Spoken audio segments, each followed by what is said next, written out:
2000년대 초반에 지금도 나오고 있는 음료수인데요. 2% 부족할 때라는 슬로건을 가지고 음료수를 발매했습니다. 그리고 그것이 굉장히 큰 히트를 쳤습니다. 아마 한 번씩은 다 드셔보셨을 것 같습니다.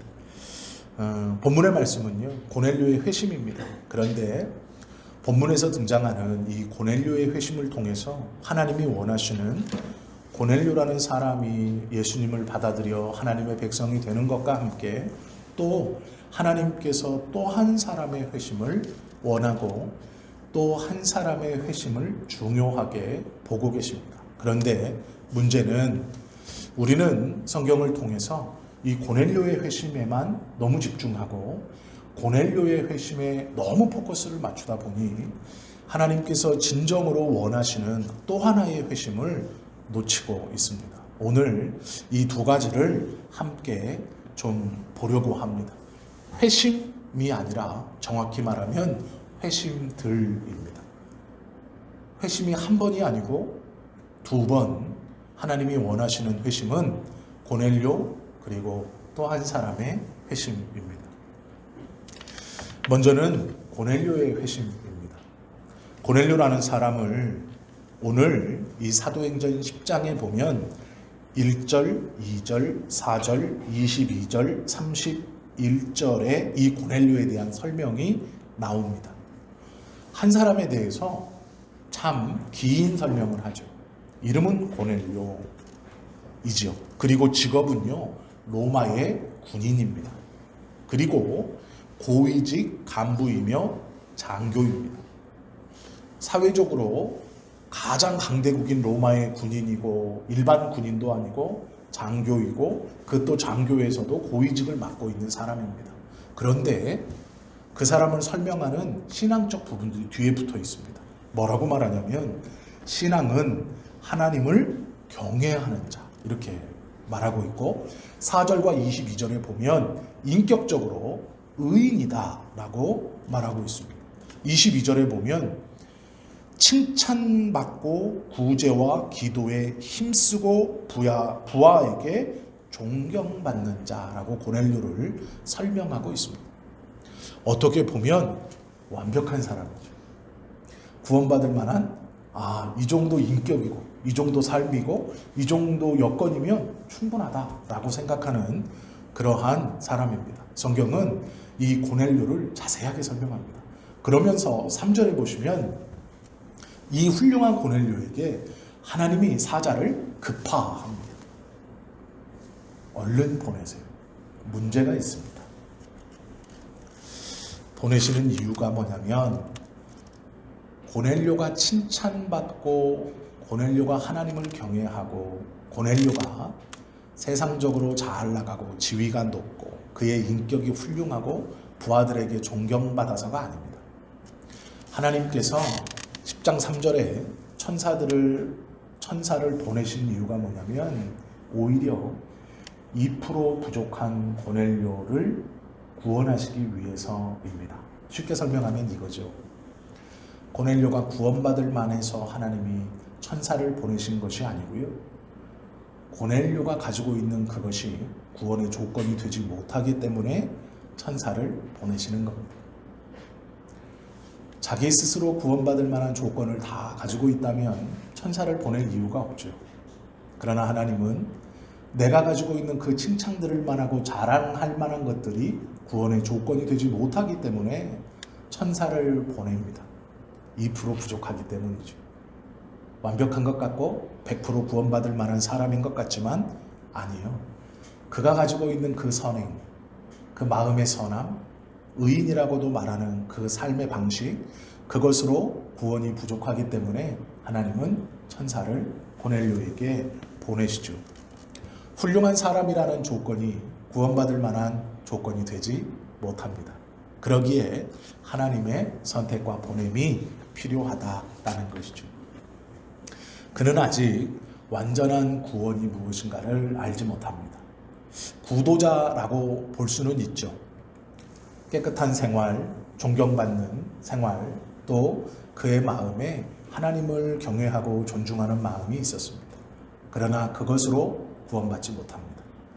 그 선행으로 구원받는다면 교회 안에는 하버드 나오고 예일대 나오고 서울대 나오고 이런 명문 대학을 나온 사람들만 있어야 하고, 또 그것이 조건이라면 많은 부자들, 덕망받는 사람들만 이 교회 안에 성도로 있어야 하죠. 그러나 그렇지 않죠.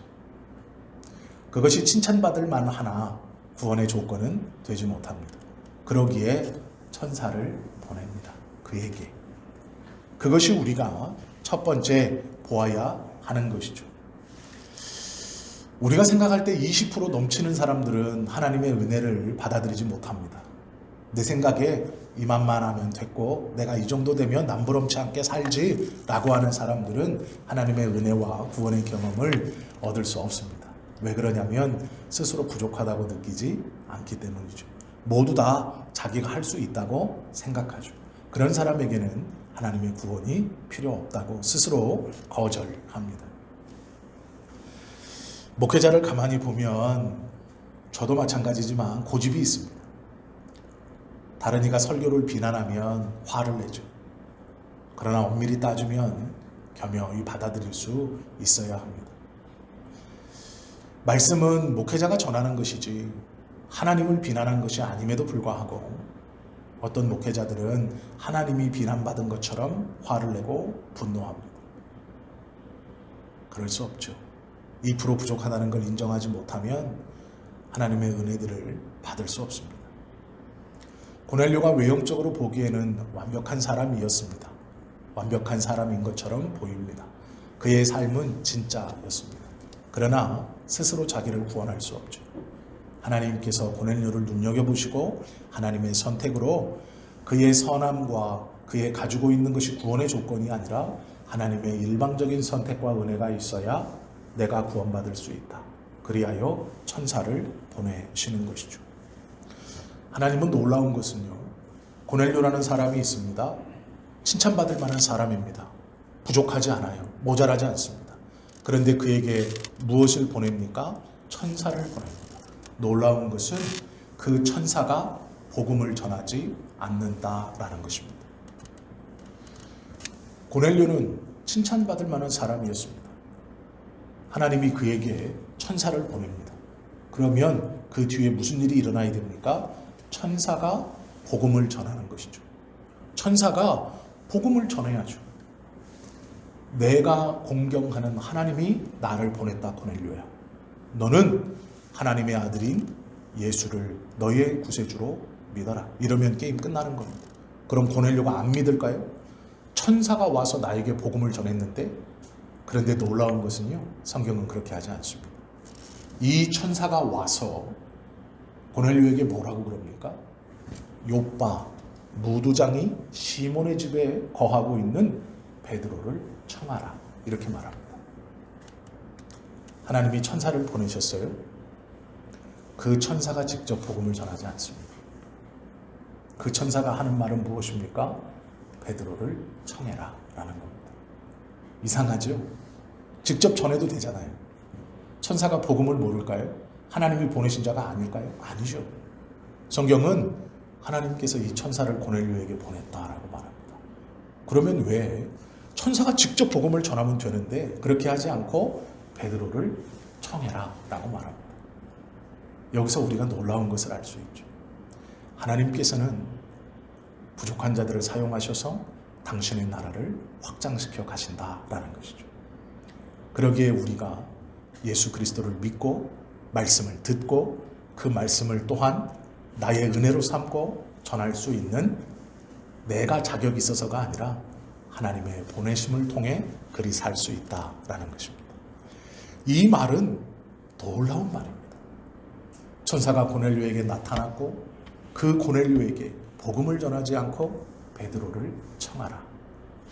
이 말 속에는 너무도 놀라운 것들이 많이 들어있습니다. 하나님의 사자 천사는 고넬료가 흠없는 사람이고 구원받을 만한 사람이라는 것을 모르지 않죠. 그러나 그에게 직접 말하지 않고 베드로를 청하라 라고 말합니다. 베드로를 만나라 라는 것이죠. 베드로는 어떤 사람입니까? 예수님의 제자입니다. 그러면 이 베드로의 상태를 한번 우리가 볼 필요가 있죠. 베드로는요, 지금 어디 있냐면 요빠라는 항구 도시에 있습니다. 이 요빠는 우리가 다 아시는 것처럼 과거에 선지자가 니느웨로 가라는 하나님의 말씀을 듣고 이 요나라는 선지자가 배를 타고 다른 곳으로 가려고 했던 그 요빠입니다. 요빠의 무두장이 시몬이라는 사람이 살고 있었습니다. 무두장이는 가죽을 이렇게 가죽을 가지고 포도주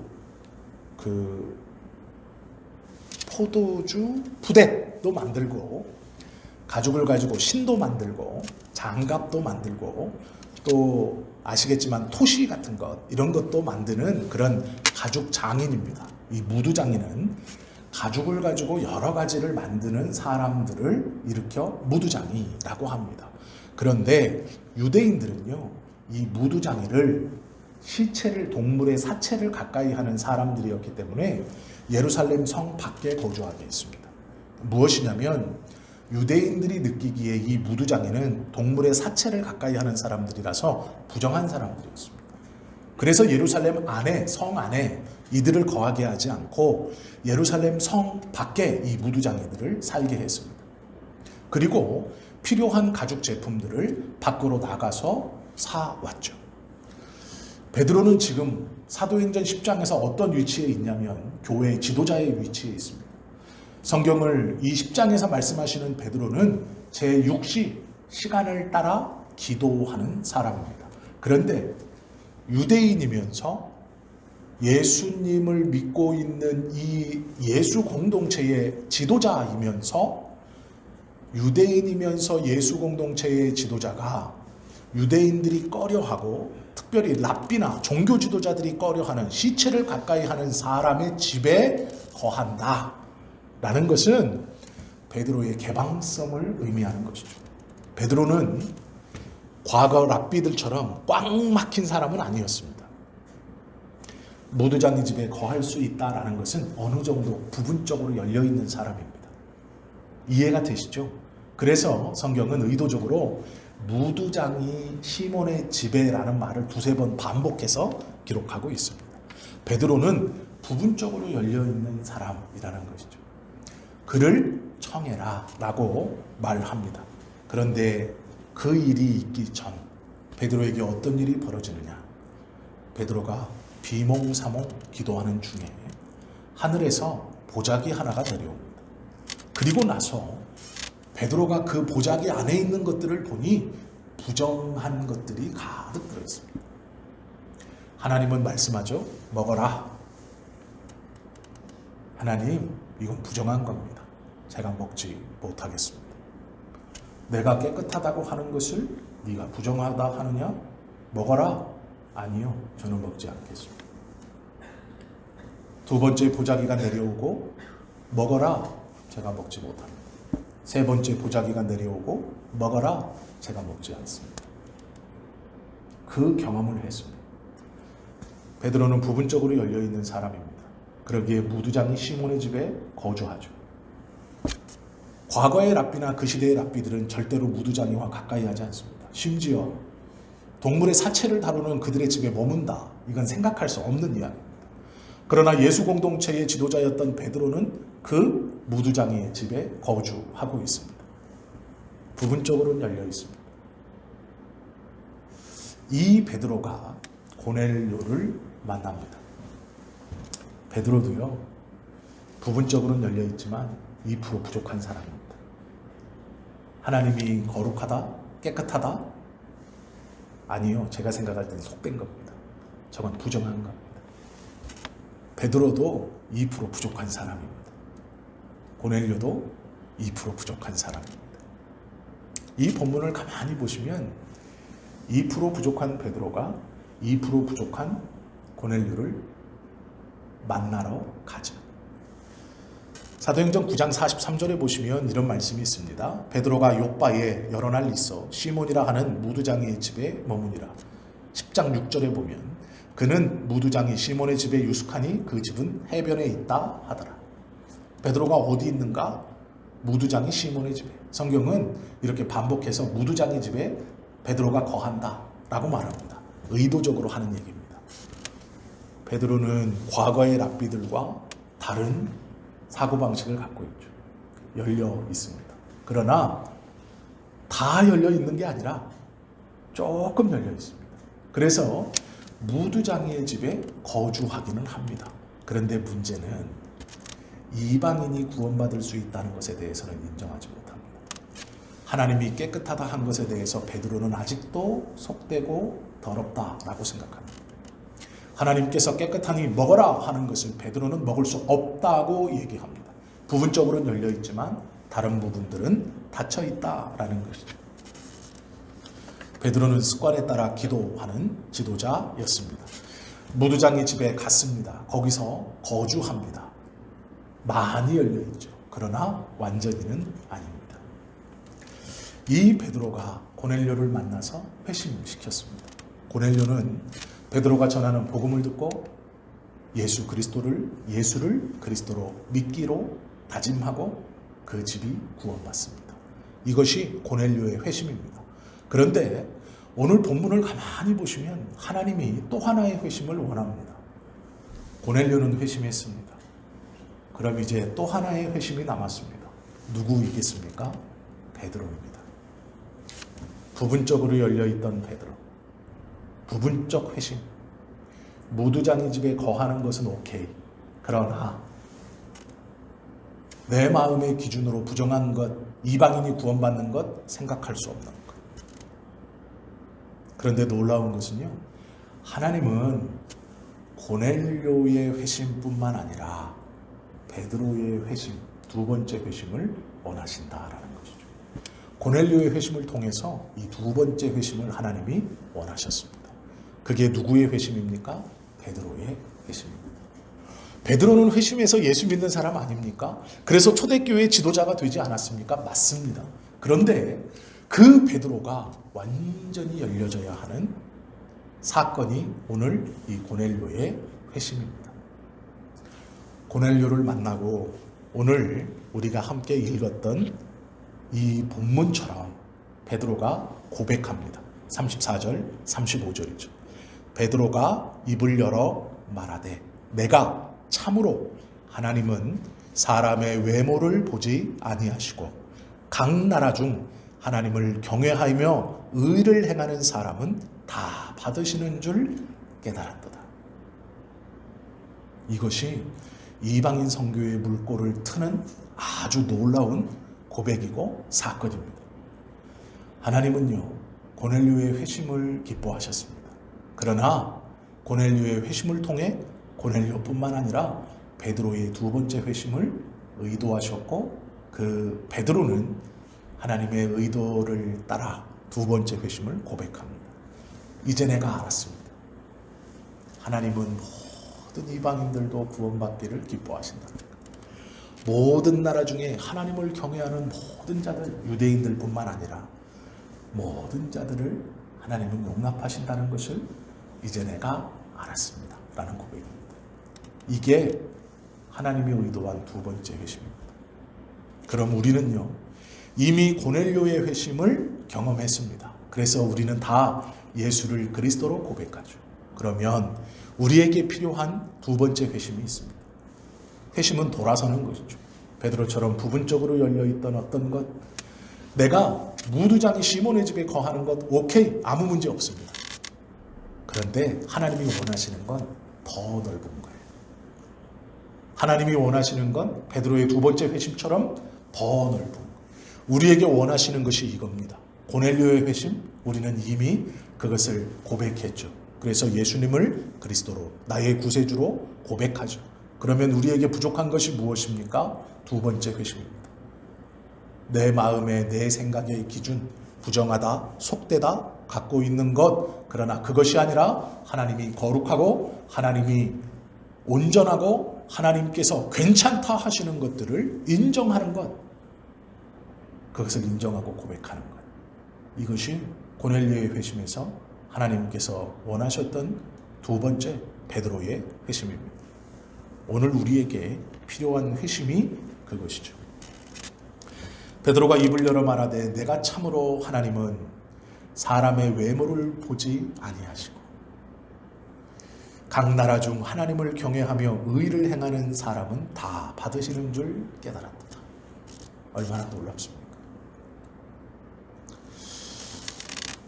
하나님이 어렵고 힘들고 부족할 때 쓰신다라는 건 패배주의입니다.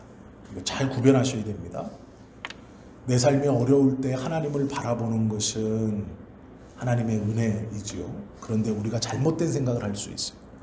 하나님이 누군가를 쓰시기 위해서 저 사람을 어렵게 하고 힘들게 하고 공궁에 처하게 하고 코너에 몰아서 하나님만을 보게 하신다. 그렇지 않아요. 그건 패배주의입니다. 부족해야 쓰임 받는다라고만 생각하시면 안 돼요. 하나님은요, 부족한 사람을 쓰시는 분이시지 부족해야 쓰임 받는다는 것은 아닙니다. 부족한 사람도 쓰실 수 있습니다. 이것이 하나님에 대한 신앙입니다. 우리의 믿음의 고백이어야 합니다. 부족해야 쓰신다? 아니요. 아파야 쓰시고 고통받아야 쓰시고 없어야 쓰시고 가난해야 쓰시고 그건 패배주의입니다. 그건 신앙이 아니에요. 성경에서 말씀하시는 것이 아닙니다. 하나님은요, 부족한 사람도 능력이 없는 사람도 사용하시는 분입니다. 2% 부족한 베드로를 통해 고넬료를 구원시키시고 아직 다 열려있지 않은 베드로를 통해 고넬료를 구원시키시며 그 베드로도 두 번째 회심 완전히 열려 하나님의 마음을 그대로 고백할 수 있는 하나님을 경외하는 모든 자들을 하나님이 기쁘게 받으시는 줄 내가 알았다 라고 고백하는 하나님께서 진짜 원하시는 그 성숙을 이루어낸 것이죠. 첫 번째의 회심은 말 그대로 복음을 받아들이는 겁니다. 고넬료처럼. 두 번째의 회심은 성숙입니다. 하나님의 기준에 내 기준을 맞추는 것이죠. 하나님의 시각에 내 시각을 맞추는 것이죠. 부족해야 쓰임받는 게 아니고요. 부족한 사람도 사용하시는 하나님이라는 것이죠. 그것이 고넬료의 회심을 통해서 베드로에게 깨닫게 해주시고자 하시는 하나님의 의도였습니다. 우리가 지금까지 어쩌면 이 고넬료의 회심을 보면서 생각하지 못했던 나의 두 번째 회심. 성숙이구나. 믿음을 받아들이면서 우리도 어느 정도 열려 있을 수 있습니다. 무두장의 집에 거하는 것 아무것도 아니다. 그것도 참 대단한 발전입니다. 그러나 베드로가 34절 35절에 고백한 것처럼 신앙의 성숙을 이루는 것, 그것이 하나님이 이 고넬료의 사건을 통해 베드로에게 의도하셨던 두 번째 회심입니다. 우리도 그러한 회심 가운데 나아가야 하죠. 비교적 개방되었던 베드로가 이제 온전한 개방의 사도가 됩니다. 이것이 하나님의 방법이고 하나님의 계획입니다. 교회에 어떤 사람이 있어야 부흥한다. 어떤 사람이 있어야 교회가 성장한다. 그렇지 않아요. 그러면 교회에 사장님들만 있고 아까 말씀드린 것처럼 서울대학 하버드 나온 사람만 있어야 되게 그렇지 않아요. 우리 교회는 누가 없어서 부흥하지 못한다. 쓰임받지 못한다. 절대 그렇지 않습니다. 하나님은 부족한 사람도 사용하십니다. 우리는 그 은혜 아래 있는 사람들이죠. 그 은혜를 믿는 사람들입니다. 그 은혜를 신뢰하는 사람들입니다. 고넬료는 넘치듯 보였지만 하나님은 그에게 천사를 보내 직접 말씀하시지 않고 비교적 개방적인 2% 부족한 베드로를 통해 복음을 전하게 하십니다. 그리고 고넬료를 회심시키고 그 사건을 통해서 베드로를 회심시킵니다. 베드로를 성숙해 하십니다. 부족해도 쓰임 받을 수 있다라는 것이죠. 우리도 마찬가지입니다. 완벽하면 좋겠지만 그럴 수 없죠. 완벽하면 좋겠지만 아직 그러지 못하죠. 그러나 걱정하지 마십시오. 부족해도 사용하시는 분이 하나님이십니다. 좀 부족한 우리를 부르신 이유는 무엇일까?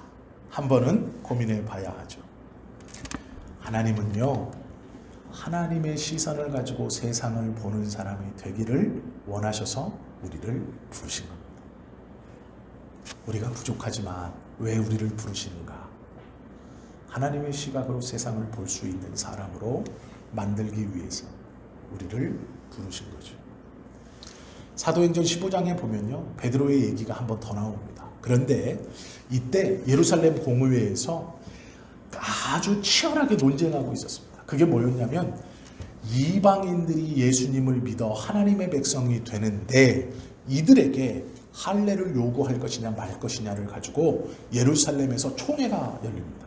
그리고 거기서 우리와 같이 할례를 행해야 된다, 말아야 된다라고 옥신각신합니다. 사도행전 15장에. 그때 베드로가 그 예루살렘 공의회에서 있는 이 할례에 대한 문제를 뭐라고 정의하느냐? 하나님의 은혜면 족합니다.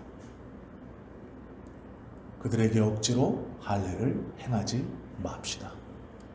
구원은 할례로 받는 것이 아니라 하나님의 은혜로 얻는 것입니다. 그러기에 이방인들에게 할례를 행하지 않아도, 그들이 할례 받지 않아도 하나님의 백성이 되는 일엔 아무런 문제가 없습니다. 이게 사도행전 15장에 나옵니다. 베드로의 고백이에요. 그러면 어떻게 베드로가 이 고백을 할까요? 사도행전 10장에 고넬료의 회심 사건을 경험했기 때문입니다. 하나님이 이방인인 고넬료를 선택하시는 그 방법, 천사가 직접 말하지 않고 자기를 보내어 그 고넬료에게 복음을 전하게 하시고 그 고넬료가 예수를 그리스도로 믿고 고백하면서 그 집에 하나님의 구원의 은혜가 임하는 것을 직접 경험하면서 이 베드로가 성숙한 겁니다. 그래서 사도행전 15장에 할례는 구원에 중요한 것이 아닙니다. 이방인들이 하나님을 믿고 예수님을 믿고 거룩한 하나님의 백성이 되는데 할례는 아무것도 아닙니다. 이렇게 고백할 수 있는 것이죠. 이것이 성숙입니다. 우리 또한 이 성숙되어지기를 하나님이 원하시는 것이죠. 하나님의 말씀을 통해서 우리가 꼭 기억해야 합니다. 고넬료의 회심, 이것은 예수 그리스도를 만나고 붙들고 믿는 구원의 회심입니다. 우리는 이미 이것을 다 경험했죠. 그리고 우리는 나름대로 부분적 개방을 다 가지고 있습니다. 그러나 하나님이 원하시는 것은 베드로에게 원하셨던 것처럼 온전한 성숙입니다. 우리가 오늘 이 사도행전 10장의 고넬료의 회심의 사건을 함께 나누면서 하나님이 의도하셨다. 그리고 베드로는 그 의도에 맞추어 정확하게 고백합니다. 그 고백이 우리들의 고백이 되기를 원합니다. 우리도 하나님의 시각으로 세상을 보는 성숙한 그리스도인, 잘못된 말을 아무런 생각 없이 내어뱉는 그런 비성숙한 그리스도인 말고요. 저들은 하나님의 징계야 라고 말하는 그런 잘못된 말 말고 하나님께서 원하시는 정말로 성숙한 그리스도인, 그 고백과 믿음이 우리 안에 있기를 예수님의 이름으로 축원합니다. 기도드립니다.